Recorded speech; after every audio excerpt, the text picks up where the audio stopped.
Hey guys, so warwashing is one of the most advanced forms of brainwashing and manipulation that there is.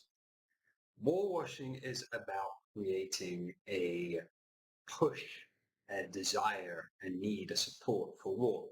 The way that's done is through advanced emotional manipulation techniques.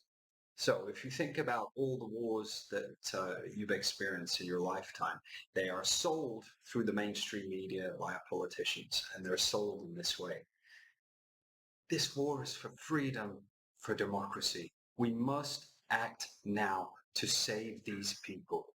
The West must stand up to defend those who are innocent and defenseless. Now, this is applied to all sorts of wars.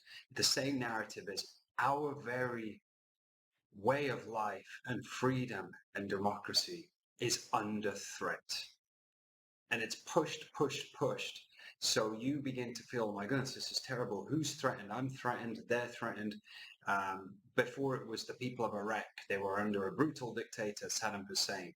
So we have to go in there. They have weapons of mass destruction that threaten the West and threaten peace and our very own way of life. And at the moment, you have Ukraine. Putin wants to take over all of Europe and has these imperialist ambitions, and he's this evil, crazy crackpot, and he'll stop at nothing. And he wants to just create an unprovoked invasion and destroy everything in his path.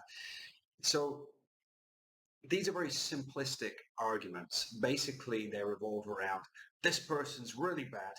This person is evil. This person wants to destroy us and destroy everything. Therefore, we must act. If you care about people, then we must act now.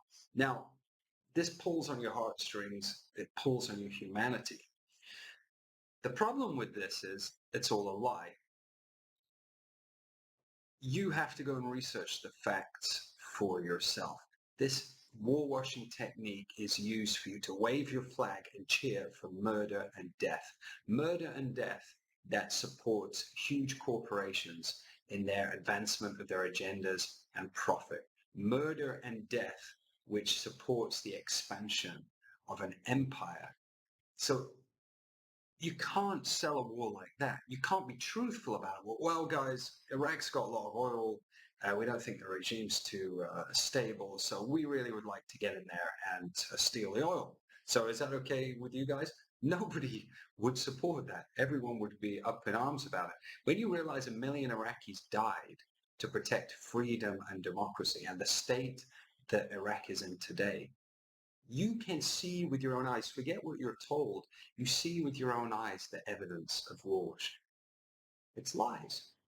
When you look at Ukraine and the huge amount of death and suffering and the massive amount of money that is being made from that war by corporations, you again see with your own eyes, never mind what you're told, you see the death and destruction on both sides.